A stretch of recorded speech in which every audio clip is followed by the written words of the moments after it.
بسم الله الرحمن الرحيم إن الحمد لله نحمده ونستعينه ونستغفره ونعوذ بالله من شرور أنفسنا ومن سيئات أعمالنا من يهده الله فلا مضل له ومن يضلل فلا هادي له وأشهد أن لا إله إلا الله وحده لا شريك له وأشهد أن محمدًا عبده ورسوله صلی اللہ علیہ وعلى آلہ وصحبہ اجمعین اما بعد۔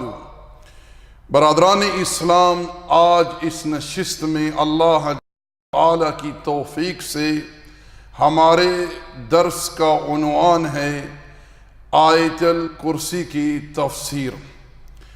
اللہ جل وعلا سے دعا ہے کہ رب ذوالجلال حق گوئی کی توفیق عطا فرمائے اور ہم سب کو اللہ جل وعلا اپنے فضل و احسان سے حق پر ایمان و عمل کی توفیق عطا فرمائے۔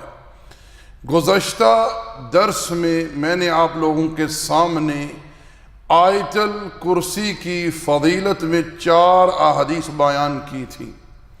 نمبر 1 حدیث ابی ابن کعب رضی اللہ تعالی عنہ جو کہ صحیح مسلم میں ہے، اس بات پر دلالت کرتی ہے کہ آیت الکرسی قرآن کریم کی سب سے عظیم آیت ہے۔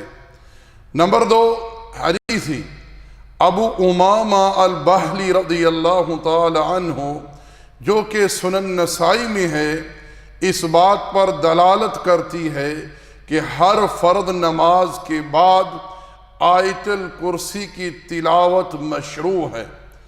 اسی طرح نمبر 3 حدیث ابی ابن کعب رضی اللہ تعالی عنہ جو کہ طبرانی میں ہے، اس بات پر دلالت کرتی ہے کہ صبح و شام کی اذکار میں آیت الکرسی کی تلاوت مشروع ہے۔ ایسا کرنے سے انسان جنات سے محفوظ رہے گا اللہ جل وعلا کے حکم سے۔ اسی طرح حدیث ابو ہریرہ جو کہ صحیح بخاری میں ہے، اس بات پر دلالت کرتی ہے کہ رات کو سونے سے پہلے آیت الکرسی کی تلاوت مشروع ہے۔ ایسا کرنے سے اللہ جل وعلا ایک فرشتہ مقرر فرما دے گا جو صبح ہونے تک انسان کی حفاظت کرے گا اور شیطان اس کے نزدیک نہیں آ سکے گا۔ عزیزان ملت، اس مبارک آیت کی ابتدا ہوتی ہے اللہ جل وعلا کے مبارک نام اللہ سے۔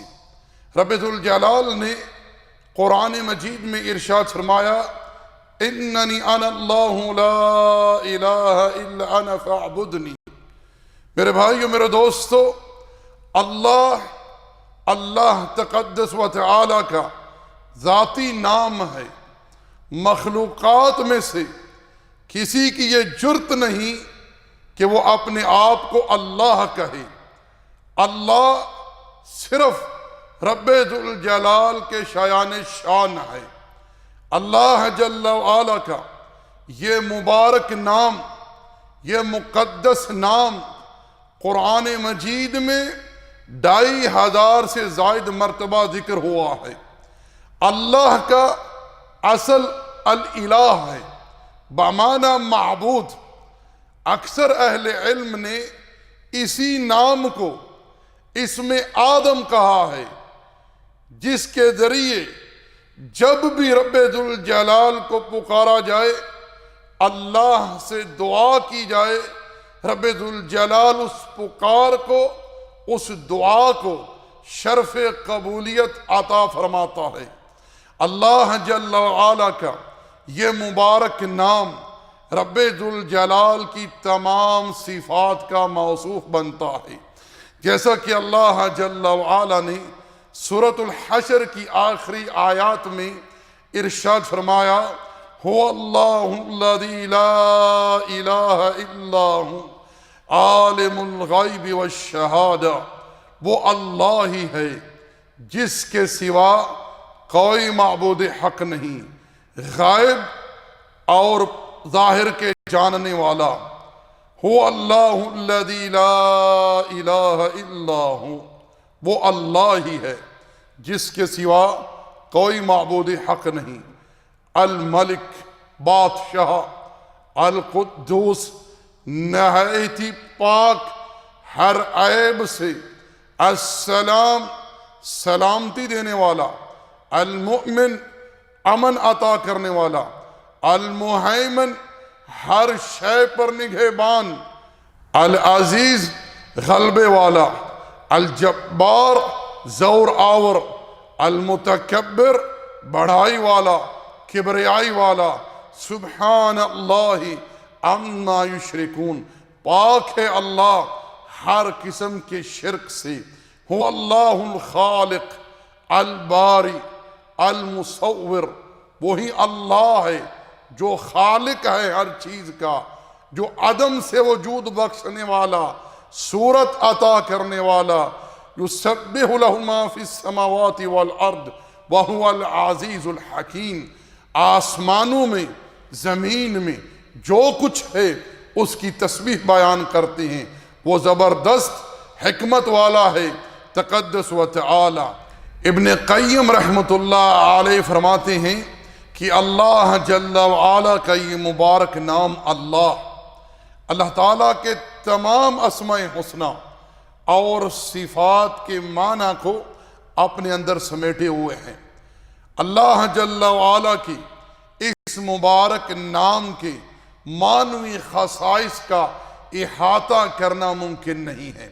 یاد رکھیں، مخلوقات میں سب سے زیادہ اللہ کو جاننے والے وہ رسول اللہ صلی اللہ علیہ وسلم ہیں، مگر رسول اللہ صلی اللہ علیہ وسلم بھی یہ فرمایا کرتے تھے، لا احصی ثناء علیک کما اثنیت علی نفسک، اللہ میں تیری تعریف، تیرے محمد اس طرح نہیں بیان کر سکتا جس طرح تو نے خود اپنی تعریف فرمائی ہے، تو ہی اس چیز پر قادر ہے۔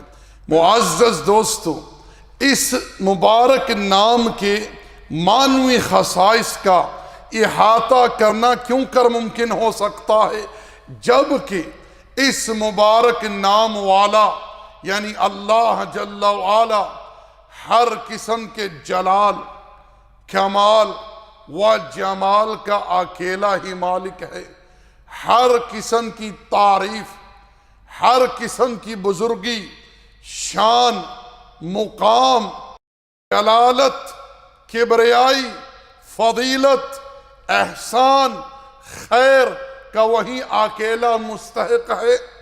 اگر کسی کو کچھ ملتا ہے تو اسی کی عطا سے، اس لیے ہر ضرورت مند کو، ہر حاجت مند کو، ہر جگہ، ہر آن اسی ہی کو پکارنا چاہیے، اسی ہی کے سامنے اپنے دامن کو پھیلانا چاہیے۔ اس مبارک نام کی وجہ سے تھوڑی چیز زیادہ ہو جاتی ہے، اللہ تعالیٰ برکت عطا فرما دیتا ہے۔ کھانا کھانے سے پہلے بسم اللہ کہہ لیجئے، کام کرنے سے پہلے بسم اللہ کہہ لیجئے، رب ذوالجلال آپ کے کھانے میں، آپ کے ہر کام میں برکت ڈال دے گا۔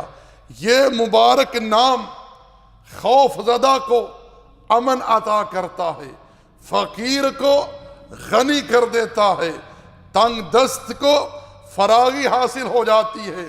اس مبارک نام کے ذریعے خطائیں معاف ہوتی ہیں، درجات بلند ہوتے ہیں، نیکیاں عطا کی جاتی ہیں۔ سبحان اللہ وبحمدہ، سبحان اللہ العظیم کہتے جائیں، میزان بھرتا جائے گا، نیکی عطا ہوتی جائیں گی، خطائیں معاف ہوتی جائیں گی۔ اسی نام کی وجہ سے کتابیں نازل کی گئیں، انبیاء کو بھیجا گیا، حدود قائم ہوئیں۔ اسی نام کی بابت قبر میں، حشر میں سوال ہوگا، من ربک، تیرا رب کون ہے؟ جو بندہ اس وقت اپنی زبان سے یہ ادا کر پایا ربی اللہ، وہ کامیاب ہو گیا۔ جو اس وقت اس مبارک نام کو اپنی زبان سے ادا نہ کر سکا وہ ناکام ہو گیا۔ اسی نام کی وجہ سے میدان عدل قائم ہوگا، اسی نام کی وجہ سے آسمانوں اور زمین کا نظام قائم و دائم ہے۔ جب اس دنیا سے یہ نام پکارنے والے، جب اس دنیا سے اللہ اللہ کہنے والے رخصت ہو جائیں گے، فوت ہو جائیں گے، اس وقت عالم یہ ہوگا اذا السماء انفطرت واذا الكواكب انتثرت واذا البحار فجرت۔ دوسری صورت میں ارشاد فرمایا اذا الشمس كورت واذا النجوم انكدرت واذا الجبال سيرت واذا الوحوش حشرت واذا البحار سجرت۔ یہ عالم ہوگا اذا السماء انشقت، آسمان پھٹ جائے گا، تہس نہس ہو جائے گی ہر چیز، اس وقت قیامت برپا ہو جائے گی۔ یاد رکھیں اللہ جل وعلا کا یہ مبارک نام دوستی اور دشمنی کا معیار ہے۔ الحب فی اللہ والبغض فی اللہ، محبت اللہ کے لیے، نفرت اللہ کے لیے۔ الخلق والامر وہ بھی اسی نام کے ساتھ قائم ہے، کیونکہ اس کائنات میں ہر چیز اللہ کی مخلوق ہے اور ہر شے پر رب ذوالجلال کا امر جو ہے وہ نافذ ہوتا ہے اور قائم ہوتا ہے۔ الا لہ الخلق والامر، ہر عبادت کا آغاز اسی مبارک نام سے ہوتا ہے۔ مؤذن اذان دیتا ہے اللہ اکبر، نمازی نماز کے لیے تکبیر کہتا ہے اللہ اکبر، بچہ پیدا ہوتا ہے اس کے کان میں سب سے پہلے اسی نام کی صدا دی جاتی ہے۔ انسان اس دنیا سے رخصت ہوتا ہے اسے اسی نام کی تلقین کی جاتی ہے۔ نبی علیہ السلام نے ارشاد فرمایا من مات وهو يعلم انه لا الہ الا اللہ دخل الجنہ، جو شخص اس حال میں مرا کہ اسے لا الہ الا اللہ کا علم ہوا، اسے جنت میں داخل کیا جائے۔ معزز دوستو، مجھے تعجب ہوتا ہے ان لوگوں پر جو رب ذوالجلال کے اس مبارک نام اللہ کو چھوڑ کر اللہ جل وعلا کو ایسے ناموں سے مخاطب کرتے ہیں جو نام رب نے اپنے لیے نہیں پسند فرمائے۔ رب نے ان ناموں کے ذریعے اپنے آپ کو متعارف نہیں کروایا، اور نہ ہی رسول اللہ صلی اللہ علیہ وسلم نے ایسا کوئی نام لوگوں کو بتلایا ہو۔ رب ذوالجلال کا ارشاد ہے وَلِلَّهِ الْأَسْمَاءُ الْحُسْنَى فَادْعُوهُ بِهَا، اللہ کے پیارے پیارے نام ہیں، تم ان ناموں ہی کے ذریعے اللہ کو پکارو، اللہ کو یاد کرو۔ میرے بھائیو، اللہ جل وعلا کے اسماء و صفات کا معاملہ توقیفی ہے، اس لیے کسی کے لیے جائز نہیں کہ وہ رب ذوالجلال کے لیے کوئی ایسا نام، کوئی ایسی صفت ثابت کرے جو رب نے نہیں بتلائی، اور نہ ہی اللہ جل وعلا کے پیغمبر نے اس صفت یا نام کے بارے میں کوئی خبر دی ہو۔ میرے بھائیو، آج کل ہمارے سامنے اکثر لوگ یہ نام ذکر کرتے ہیں خدا۔ اب یہ کلمہ خدا کہاں سے آیا ہے؟ کس نے سکھلایا ہے؟ کتاب و سنت میں تو اس کا کوئی وجود نہیں۔ امت سلف میں سے کوئی اس نام کو نہیں جانتا تھا، کوئی اس نام کو نہیں پہچانتا تھا۔ مجھے حیرت تو تب زیادہ ہوتی ہے جب کچھ دانشور لوگ جو اپنے آپ کو بڑا پڑھا لکھا عقل مند سمجھتے ہیں، وہ اگر کسی کی عبارت کا ترجمہ کریں تو اللہ اگر لکھا ہوا ہے نا عربی میں، وہ خدا لکھ کر ترجمہ کرتے ہیں۔ اور کچھ ایسے لوگ بھی گزرے ہیں، اللہ تعالیٰ ان سے درگزر کرے، جنہوں نے قرآن کریم کے تراجم لکھے ہیں، وہاں جہاں رب ذوالجلال کا اسم مبارک، اسم آدم اللہ ذکر ہوا ہے، وہاں انہوں نے اللہ کے بجائے خدا لکھا ہے۔ اللہ المستعان۔ اور یہ بات آج کل عام ہو چکی ہے۔ میرے بھائیو، رب ذوالجلال اس چیز کو پسند کرتا ہے کہ اللہ کو اللہ کے ان اسماء حسنہ کے ذریعے پکارا جائے جو رب نے بتلائے ہیں، اور تمام اسماء حسنہ میں سب سے عظیم نام رب ذوالجلال کا اللہ ہے، اس لیے وہ اللہ کہہ کر پکاریں۔ نبی علیہ السلام کی دعائیں دیکھ لیں، ہر دعا کی ابتدا ہوتی ہے اللہم اللہم اللہم، اس نام سے آپ علیہ السلام اللہ کو پکارتے، اللہ سے دعا کرتے، رب ذوالجلال سے۔ تو میرے بھائیو، میرے دوستوں، اسی پر اکتفا کرتا ہوں۔ انشاءاللہ اللہ جل وعلا کی توفیق سے آئندہ کلمہ توحید لا الہ الا اللہ کے بارے میں گفتگو ہوگی، ہمارے ساتھ رہیے گا۔ وما علینا الا البلاغ، وصلی اللہ علی نبینا محمد وعلی آلہ وصحبہ اجمعین۔